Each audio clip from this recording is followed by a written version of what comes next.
의 하이라이트, 꽃이 있다면 무엇일까요? 마라톤 경기입니다.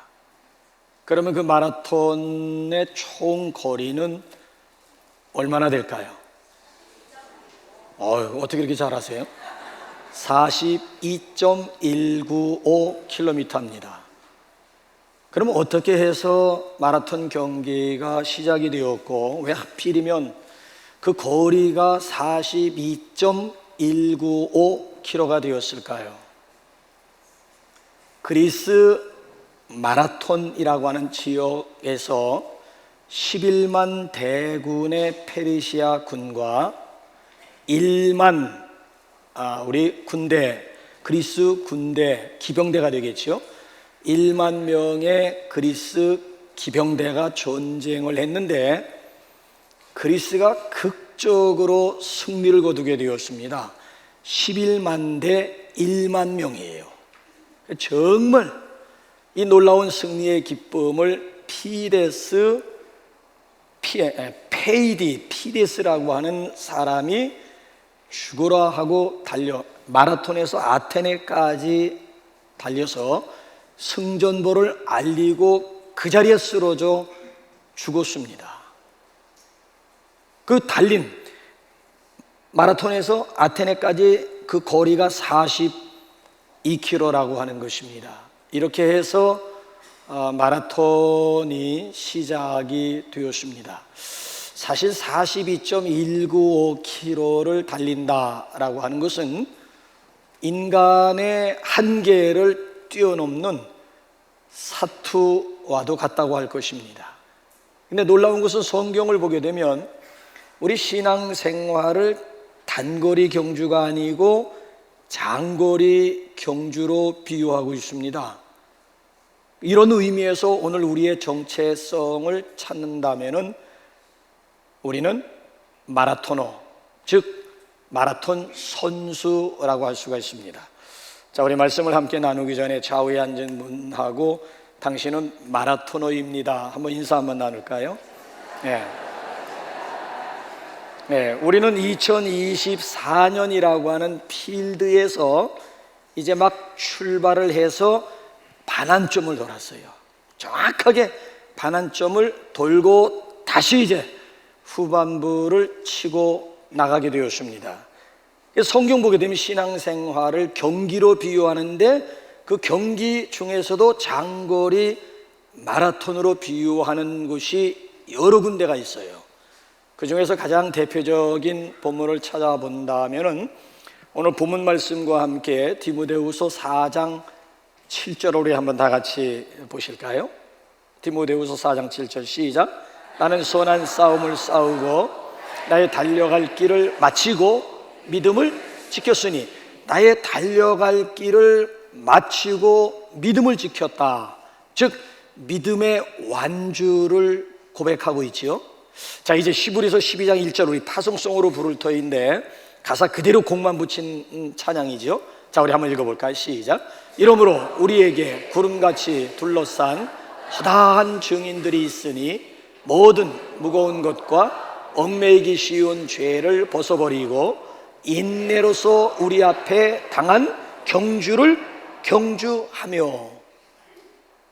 그래, 저희가 하면 우리 앞에 당한 경주를 경주하며. 자, 우리의 마라톤 경기를 누가 지켜보고 있다라고 하는 얘기입니까? 앞서간 우리 믿음의 선배들이 응원하는 가운데, 지켜보는 가운데 달리는 마라톤 선수라고 하는 거예요. 결코 우리가 지금 혼자 달리고 있는 것이 아니라는 거예요. 지금 우리의 마라톤 경기를 허다한 증인, 앞서간 허다한 증인들, 그러니까 믿음의 선조나 믿음의 선배들이 지켜보는 가운데 달리고 있는 마라톤 선수라고 하는 거예요. 자, 그렇다고 한다면은 마라톤을 완주하는 데 필요한 자세가 무엇일까요? 그러니까 금년도 우리가 정말 믿음의 완주를 하는데 2024년도 후반부를 달려가는데 어떤 자세가 필요할까요? 자, 이 문제를 우리가 오늘 본문 말씀을 통해서 보게 되면 아주 중요한 세 가지를 우리에게 소개하고 있잖아요. 우선 달리는 목적이 분명해야 되고 목표가 분명해야 된다는 거예요. 내가 마라톤 경기에 임하는 목적이 어디에 있느냐라고 하는 거예요.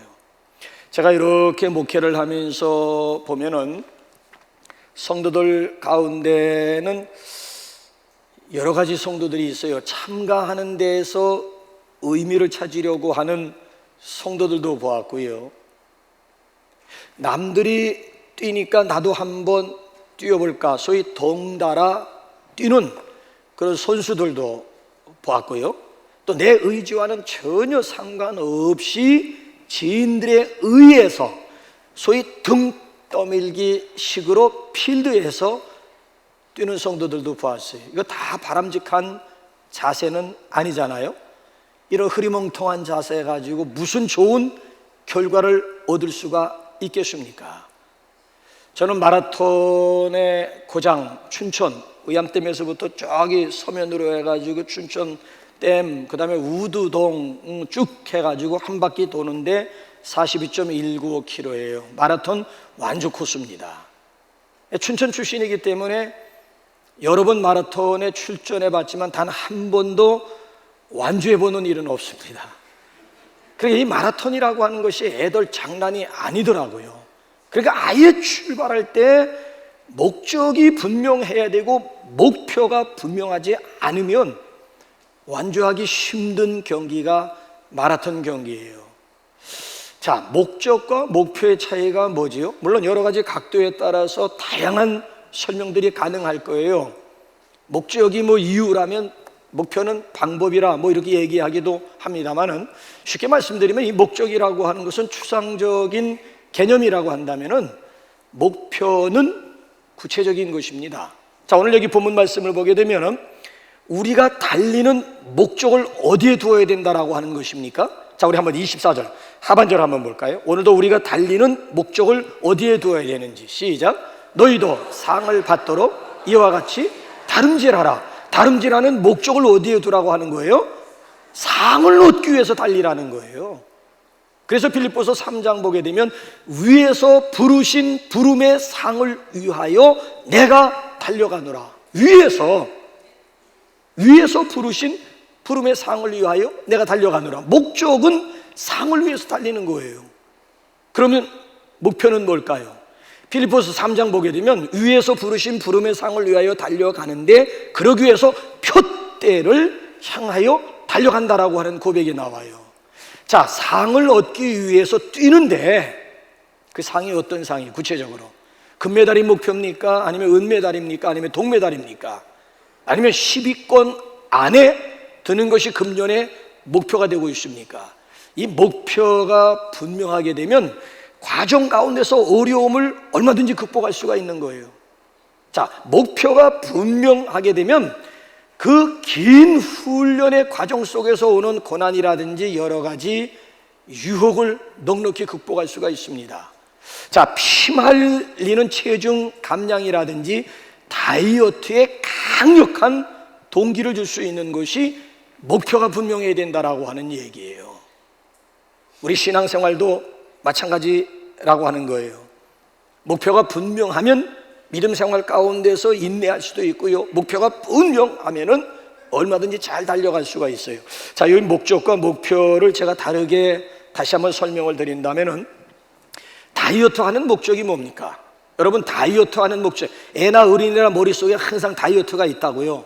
실행에 옮기느냐 옮기지 않고 생각 속에 갇혀 있느냐의 차이일 따름이지, 빼빼 마른 사람들 외에는 누구든지 다 이 음식을 먹을 때마다 다이어트 생각하면서 음식을 먹는다고요.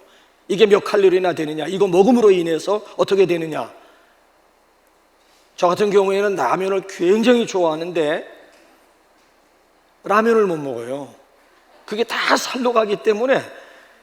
그래서 양복을 입기 위해서라도 체중 좀 조절을 하고 있습니다만은, 다이어트하는 목적은 뭐예요? 두 가지 중에 한 가지 아니겠습니까? 건강을 챙기기 위해서 다이어트하는, 왜? 비만이 만병의 원인이 되고 있기 때문에 건강 챙기기 위해서 다이어트하는 분들도 있겠고, 예쁘게 보이기 위해서 다이어트하는 분들이 있을 거예요. 자, 목적은 분명해요. 그럼 그 목적에 따른 목표는 뭐예요? 금년 6개월 동안 내가 한 3kg 정도를 뺀다든지 아니면 이 사장님 배가 있잖아요. 이 체질, 이 체질량을 그래서 여기 나와 있는 이 뱃속 체지방이라고 얘기하잖아요. 체지방률을 내가 몇 퍼센트 낮춘다라고 하는 분명한 목표가 생기는 거예요. 자, 신앙생활도 마찬가지예요. 우리가 부름의 상을 위해서 달린다라고 한다면 어디에 목표를 둬야 되는가 하면 신앙의 금메달 목표를 둬야 된다는 거예요. 자, 그래서 여기 보게 되면은 요 목표의 구체적인 요 목표의 중요성에 대해서 오늘 여기 26절 보게 되면 두 가지 경기를 예를 들고 있어요. 자, 우리 한번 26절 다시 한번 우리 한번 읽어보실까요? 시작. 그러므로 나는 다름질하기를 향방 없는 것 같이 아니하고 싸우기를 허공을 치는 것 같이 아니하며. 자, 저 본문 말씀을 가톨릭 성경에서는 원문을 어떻게 해석했는지 번역했는지 한번 볼까요? 시작. 그러므로 나는 목표가 없는 것처럼 달리지 않습니다. 허공을 치는 것처럼 권투하지 않습니다. 뭐뭐 하는 것처럼 뭐뭐 하지 않습니다. 뭐뭐 하지 않는 것처럼 뭐뭐 하지 않습니다. 두 가지 경기를 예로 들고 있어요. 목표가 분명해야 된다라고 하는 거예요. 두 가지 경기가 무슨 경기던가요? 권투 경기와 또 하나는 뭐예요? 육상이잖아요. 육상.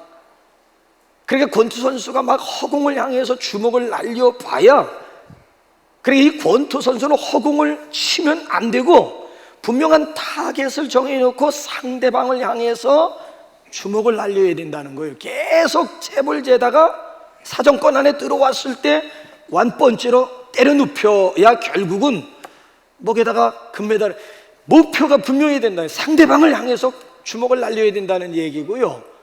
그 다음에 달린다라고 하는 거, 목표 없이, 아니 무조건 이리저리 향방도 없이 방향도 없이 막 열심히 달린다고 해서 메달을 거는 것은 아니잖아요.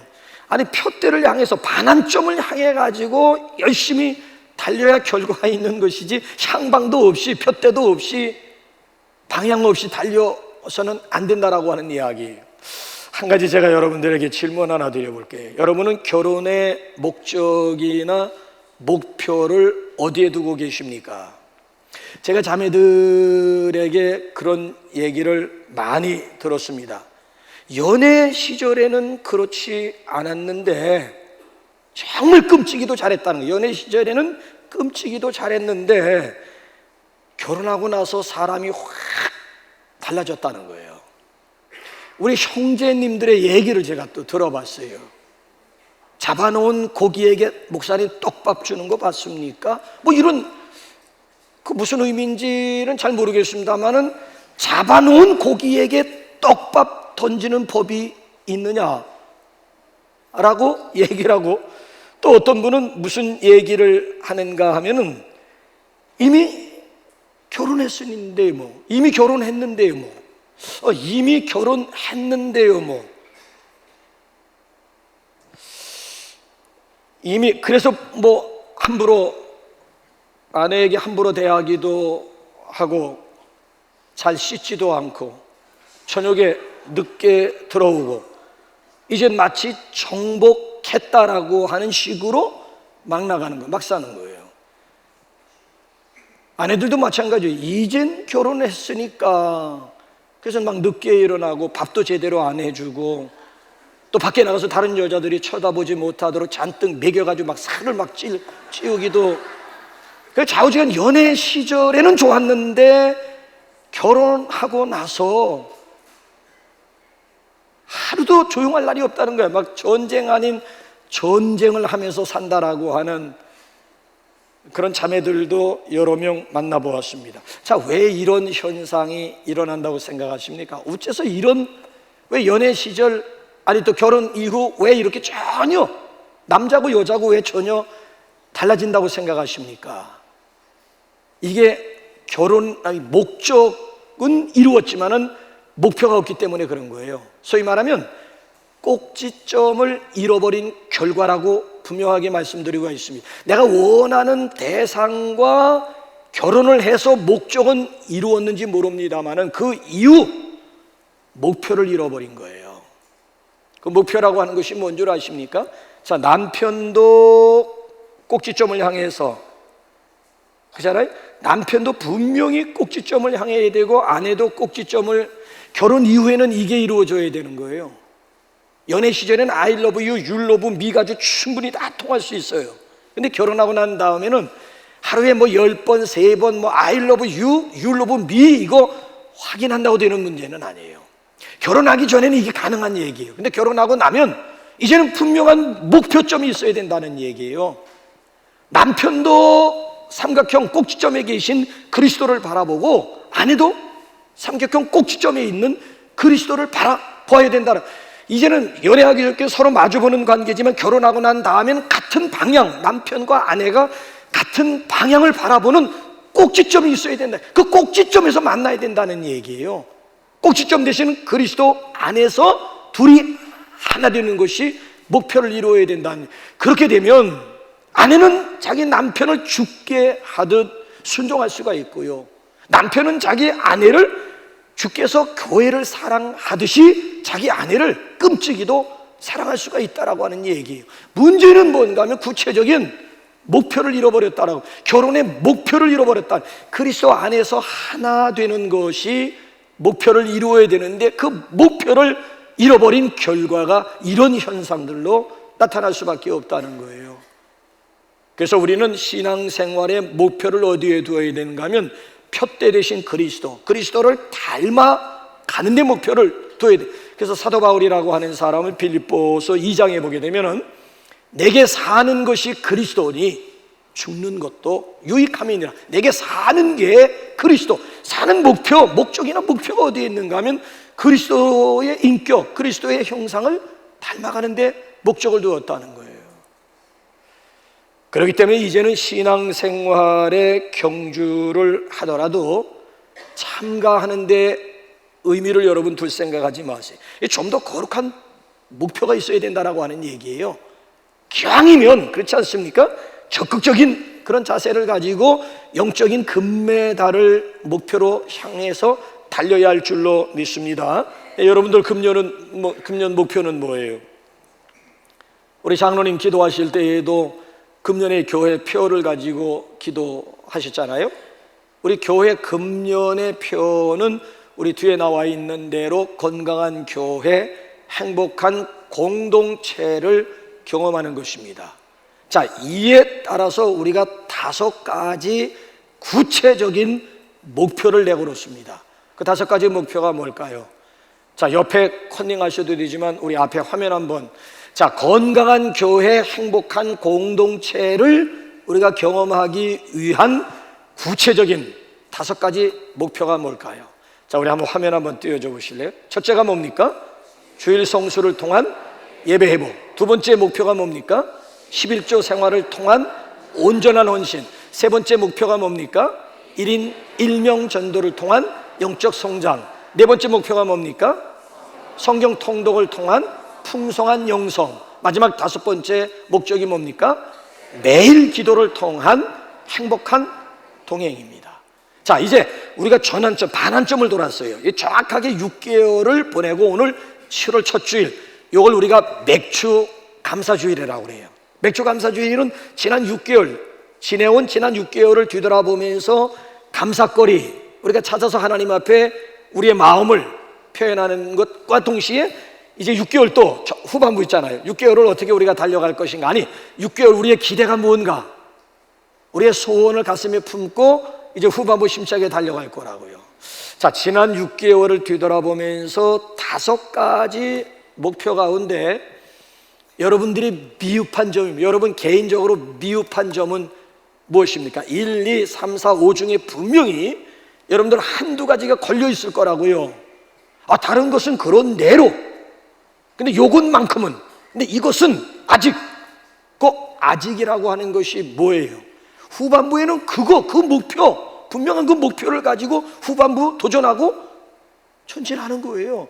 아무런 목표도 없이, 아무런 기대감도 없이 막연하게 참가하는데 아무 의미를 찾아볼, 아니에요. 후반부로 우리가 달리더라도 목적 없이, 목표도 없이, 향방 없이 달리는 경주자들이 아니라 분명한 목적지를 향해서, 아니 분명한 표대를 향해서 달려가는 저와 여러분들이 되시기를 주님의 이름으로 축원합니다. 그런가 하면 두 번째로는 우리가 믿음의 완주자가 되기 위해서 필요한 것은 절제 생활이에요. 자, 우리 한번 25절 다시 한번 읽어볼까요? 25절 시작. 이기기를 다투는 자마다 모든 일에 절제하나니 그들은 썩을 승리자의 관을 얻고자 하되 우리는 썩지 아니할 것을 얻고자 하노라. 자, 이기기를 다투는 자마다, 승리를 원하면 모든 일에, 모든 삶에 절제가 필요하다라고 하는 얘기예요. 여러분, 전문가들에 의하면 마라톤은 지구력의 승부인 만큼 페이스 분배, 다시 말씀드리면 이 뛰는 속도가 경기의 결과를 좌우한다는 거예요. 이 다른 경기와 달라서 이 마라톤만큼은 페이스 분배가 그렇게 중요하다는 거예요. 그래서 보통 이 페이스 분배는 세 가지 유형이 있다는 거예요. 첫째가 평균형이 있다는 거예요. 평균형은 출발 때부터 완주할 때까지 일정한 속도로 아주 균등한 이 페이스를 가지고 달리는 거예요. 균등한, 똑같은, 처음 출발할 때부터 마지막 돌아올 때까지 일정한 속도를 유지하면서 달리는 것이 평균형이라는 거예요. 그런가 하면 두 번째로는 전반형이 있다는 거예요. 전반형은 문자 그대로 반환점 돌기까지 열심히 좀 속력을 내서 달리다가 반환점을 돌면서 조금 속력을 낮추는 것, 이 전반형이 있고요. 그 다음에 후반형이라고 하는 것은 그 반대예요. 전반에 치고 나가는 거야. 아니, 후반형이라고 하는 것은 반대로 다른 사람들 먼저 가도록 천천히 출발해요. 이제 반환점을 돌면서 스피드업, 그때부터 이제 속력을 내가지고 꼬린 지점까지 돌아오는 것을 후반형이라고 그래요. 그래서 마라톤 뛰는 사람들 보게 되면은 이 세 가지 유형 가운데 내 체질에 맞는 것이 전반형인지 아니면 후반형인지 치고 나가는 사람들도 있고, 아니면 맨 처음에 아예 출발할 때 느긋하게 천천히 출발, 후반형이잖아요. 근데 이 전문가들이 우리에게 소개하는 가장 이상적인 그 자세는 평균형이라고 합니다. 그러니까 출발할 때부터 돌아올 때까지 힘의 분배를 일정하게, 그래서 처음부터 끝까지 일정한 속도를 가지고 뛰는 것이 가장 바람직하다라고. 너무 빨리 뛰려고 해서도 안 되고 너무 늦게 뛰려고 해서도 안 된다는 거예요. 그리고 전문가들에 의하면 딱 꼬린 지점에 들어와 가지고 쓰러지는 것이 베스트라고 하는 거예요. 왜? 힘의 아니 지금 꼬린 했는데도 힘이 철철 남아 돌아가지고, 아니 그건 지금 뛸 때 거기다 썼어야지. 이제 꼬린 했는데도 힘이 남아 돌아서도 안 되고 중간에 쓰러졌어도 안 된다. 그래, 이 마라톤 경기라고 하는 것은 과학적인 경기 중에서도 왜? 이게 굉장히 계산이 중요하다. 이 과학적인 경기라고 하는 얘기예요. 한마디로 말씀드리면 절제력의 승리라고 할 수가 있는 거예요. 얼마만큼 힘의 분배를 적절하게, 더 빨리 뛰고 싶은 유혹도, 아니면 좀 뒤처지고 아니면 포기하고 싶은 유혹도 얼마나 내가 다스릴 수가 있느냐. 그래서 이 마라톤 결과는 절제력의 승부라고 하는 그런 말을 해요. 누가 먹는 것, 아니면 잠자고 싶은 것, 아니면 놀고 싶은 것 적절하게 다스릴 수가 있느냐. 이 사막, 아프리카의 낙타는 절제력으로도 아주 유명하다고 합니다. 여러분, 낙타는 누구보다도 잘 달릴 줄 알지만 잘 달리지 않습니다. 자, 낙타가 전사를 태우고 달리면 20km의 속력으로 달릴 수가 있다는 거예요. 근데 이 낙타라고 하는 놈은 20km로 달리지 않고 평균 5km로 걸으면서 먼 사막을 횡단한다라고 하는 거예요. 여러분, 사막에 가보시면 아시겠습니다만 그 열기라고 하는 것은 엄청나거든요. 외부로부터, 그렇잖아요? 이게 들어오는 이 열기도 장난이 아닌데, 더군다나 성질머리가 급해가지고 세게 뛰게 되면 그 내 안에서 나오는 열이나 외부 환경에서 공격받고 있는 열을 감당하지 못한다는 거예요. 그래서 이 낙타라고 하는 놈은 행동 하나하나를 절제하면서 아낀다라고 하는 그런 얘기가 돼요. 그래서 이걸 사람으로 낙타를 비유하자면은 수도자와 같다는 거예요. 수도에 들어가서 수도하는 수도자는 어떤 환경 속에서도 자신의 분수에서 벗어남이 없어요. 남이 뛴다고 해서 같이 뛰지 않습니다. 그래서 항상 담담하고 일정하게 걸어요. 좌우지간 균일한 보폭으로 주어진 길을 걸어가는 자가 이게 바로 수도자가 아니겠습니까? 그렇기 때문에 이 느림과 여기 지금 비움의 방식으로 이 낙타는 뜨거운 사막에서 최후 승자가 될 수가 있다는 거예요. 이 느림과 이 비움의 방식이 이 낙타가 사막에서 살아남을 수가 있고 사막에서 최후 승자가 되는 비결이라고 하는 거예요. 자, 여러분들은 성령의 9가지 열매를 기억하십니까? 성령의 9가지 열매가 뭐예요? 사랑과 실학과 화평과 오래 참음과 자비와 양선과 충성과 온유와 절제니. 자, 성령의 9가지 열매 중에서 마지막 열매가 뭐지요? 절제야, 절제. 그럼 왜 성령의 9가지 열매 중에서 이 절제의 열매를 맨 마지막에다 갖다 놓았을까요? 우선순위에서 밀리다 보니까 제일 핫바리, 제일 꼴찌에다가 갖다 놓은 걸까요? 아니에요. 강조하는 것은 도치법도 있고 앞으로 끌어내가지고 강조하는 방법도 있고 제일 중요한 것을 마지막에 결론 삼아 마지막에 몰아넣는 강조법이 지금 앞으로 가느냐 뒤로 가느냐에 따라 달라질 수도 있잖아요. 여러분, 절제를 맨 마지막에다 갖다 놓은 이유가 어디에 있다고 생각하십니까? 내 인간의 의지 가지고는, 내 인간의 힘으로는 하기 어려운, 오직 성령의 도우심으로만 가능한 것이 이게 바로 절제라고 하는 거예요. 우린 지금 매일 일상적인 삶 속에서 절제, 여러 가지를 절제하도록 요구받고 있는 그런 삶을 살고 있지 않습니까? 자, 보세요. 절제하지 못함으로 인해서 건강 잃어버린 분들 많잖아요. 절제하지 못해서 죄를 짓는 경우도 많잖아요. 절제하지 못해가지고 결국 인생을 망친 분들이 우리 주변 가운데 절제라고요, 절제. 절제만 할 수 있으면 건강 지킬 수가 있고, 절제할 수 있으면 얼마든지 죄를 이길 수도 있고, 절제할 수 있으면 패가 망신하지 않아도 되는 거예요. 절제가 무너지기 때문에 결국은 결과가 좋지 않다라고 하는 이야기예요. 그래서 특별히 우리가 영적인 마라톤 경기 가운데에서 정말 완주하는 인생, 영적인 금메달을 목에 거는 주인공이 되기 위해서 우리에게 필요한 것이 있다면은 그것이 바로 절제라고 하는 얘기예요. 오늘 여러분들 삶 가운데 절제가 필요한 영역이 무엇입니까? 신앙생활 가운데 여러분 절제가 필요한 부분이 무엇이라고 생각하십니까?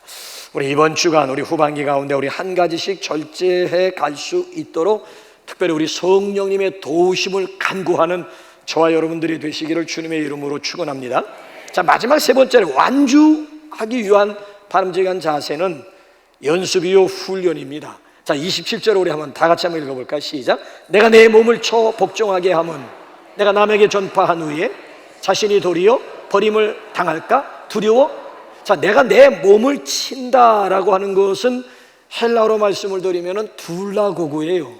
우리말은 굉장히 깁니다만은 헬라어로 단 한 단어로 둘라고구예요. 자, 저 둘라고구, 내가 내 몸을 친다라고 하는 것에 대해서 우리 현대어 성경에서는 뭐라고 번역을 했는지 우리 한번 보실래요? 현대어 성경에서 시작.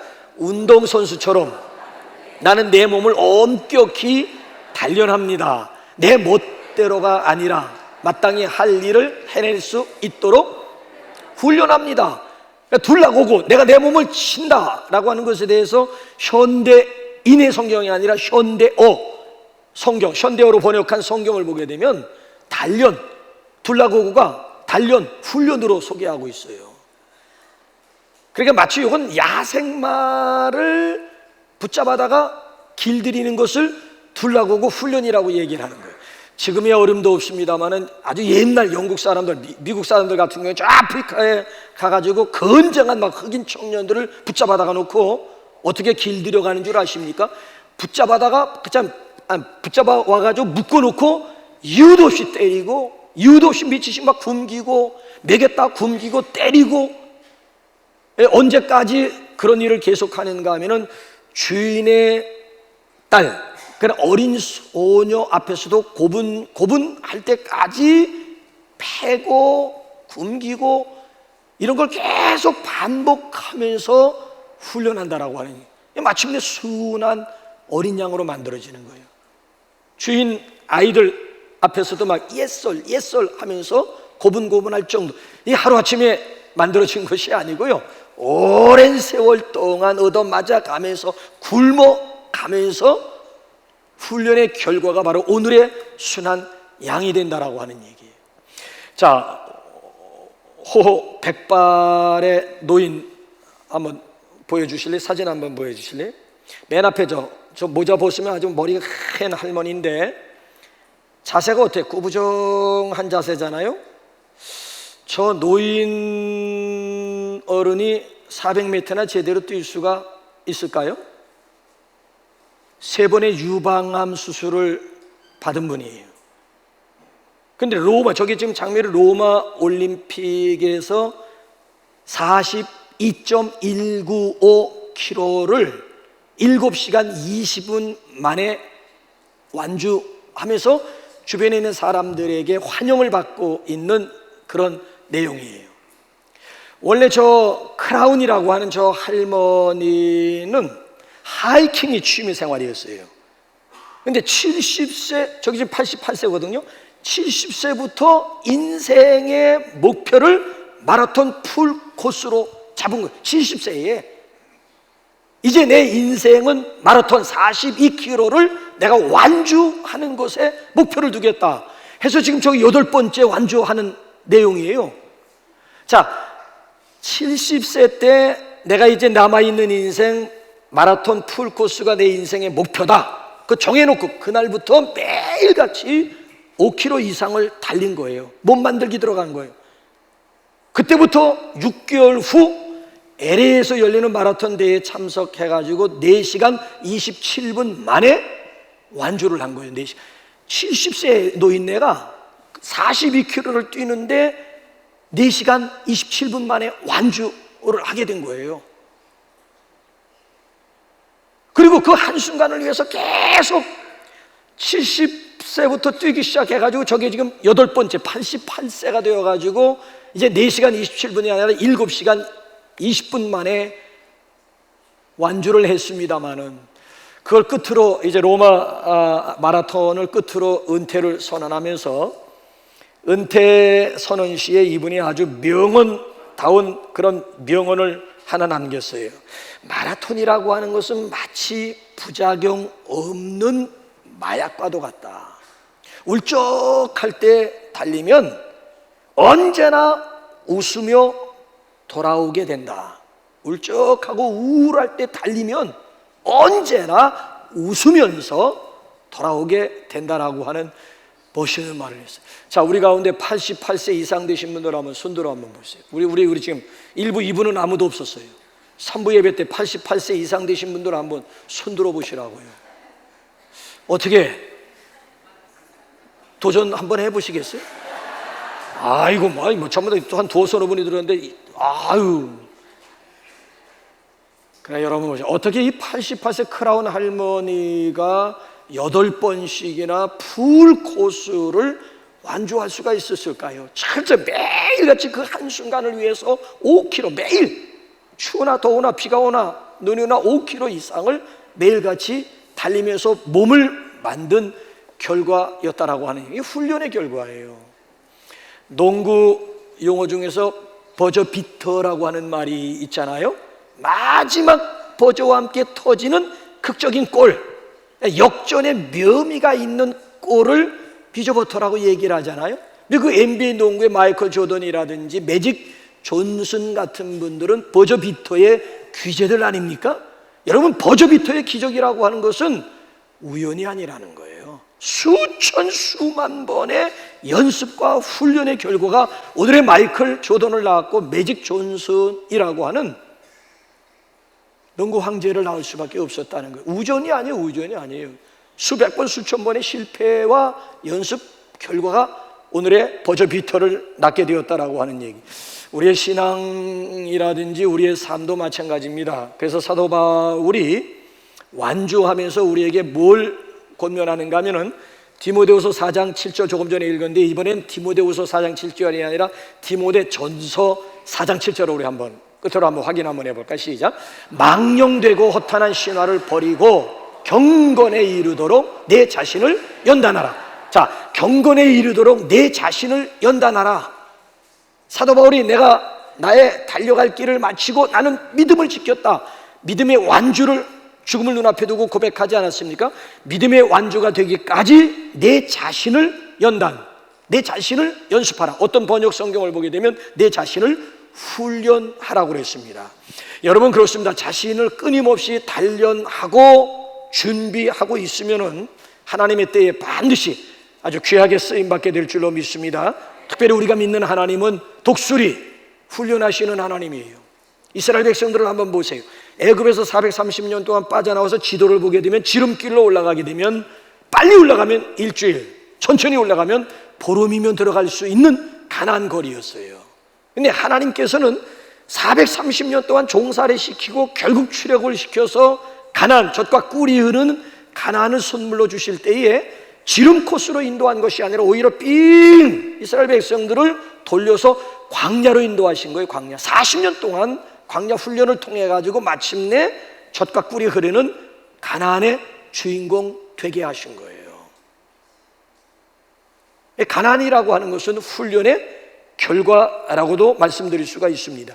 자, 오늘도 우리가 시들지 않는 영광의 면류관을 목적으로 삼고 달린다고 하면은 오늘 우리에게 필요한 자세가 뭐예요? 둘라고고 훈련이 필요하다라고 하는 거예요. 자기가 자기를 치는 훈련, 자기 절제, 자기 훈련이 꼭 자신과의 싸움에서 이겨야만 환경과도 아니면 다른 사람과의 싸움에서도 넉넉히 이길 수가 있다라고 하는 이야기예요. 오늘 여러분들은 무엇과 싸우고 있습니까? 오늘 여러분 무엇을 연습하고 무엇을 훈련하고 있습니까? 존 메가더라고 하는 사람이 이런 말을 했습니다. 우리가 한때 즐겼던 죄를 미워하도록 자신을 훈련하면서 이전 삶의 습관을 끊기 위해서 매일같이 싸워야 된다. 우리가 이전에 즐겼던 죄의 유혹, 이거 죄를 죄를 사랑하기 때문에 죄를 짓는 거예요. 네, 우리가 이전에 즐겼던 죄를 미워하도록 자기 자신을 훈련할 뿐만 아니라 이전의 삶의 습관을 끊어버리기 위해서 매일같이 싸워야 된다라고 하는 말을 했고요. 종교개혁자 마틴 루터는 이런 주일을 지킨다라고 하는 것은 천국 가는 훈련이다. 여러분, 주일, 그리스도인들에게서 주일은 축복의 날입니다. 축복의. 그게 이 주일은 하나님께 예배하면서 하나님을 만나는 시간, 이보다 더 좋을 수 없고 이보다 더 은혜스럽고 이보다 더 축복의 시간은 없잖아요. 자, 그럼에도 불구하고 그 주일을 철저하게 지킨다라고 하는, 꼬박꼬박 주일을 성수주의란다라고 하는 것이 여러분 경험으로 볼 때 쉽지 않잖아요. 아니, 이 주일이 기가 막힌 시간이라고 하는 거 다 알고 있음에도 불구하고 1년 52주 결석하지 않고 성수주일 한다라고 하는 것이 이게 쉽지 않아요. 이것도 훈련으로만 가능한 얘기지 저절로 되어지는 건 아니라는 거. 보세요. 일주일 동안 쌓여있는 일도 있잖아요. 더군다나 일주일 동안 막 직장 생활하고 사업하고 이거 하다 보게 되면은 몸이 피곤하잖아요. 주일날은 조금 쉬고 싶잖아요. 더군다나 여러분, 이 복잡한 교통을 헤치고 여기까지 나온다라고 하는 거 생각만 해도 벌써 막 머리에 쥐가 나려고 하잖아요. 더군다나 일주일 동안 직장 생활하느라고 제대로 사람들도 만나지 못했는데 주일날만큼은, 일요일만큼은 지인들을 만날 수 있는, 더군다나 또 가정의 대소사 문제는 왜 이렇게 또 많아요?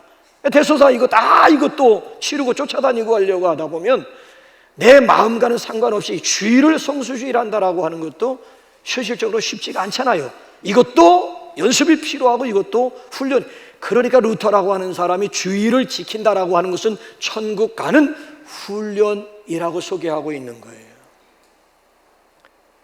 여러분들은 어떻습니까? 우리가 믿음의 경주장에 부름을 받았으면 이렇게 게으르면 안 될 거예요. 그렇지 않습니까? 자기 자신을 훈련하는 일에 절대 게을러서는 안 될 거예요. 그 단련과 훈련의 결과라고 하는 것은 영광, 시들지 않는 영광의 면류관, 영광의 금메달이 될 거예요. 이제 우리 전반기를 하나님의 은혜 가운데 여기까지 달려왔는데 이제 반환점을 돌고 이제 후반절, 또 6개월 후반절을 향해서 이제 한 발 내딛게 되었습니다. 자, 후반 경기 가운데서 우리 결과가 우리 하나님 앞에 기쁨이 되는, 우리 하나님 앞에 좋은 마라토너들이 될 수 있기를 주님의 이름으로 축원합니다.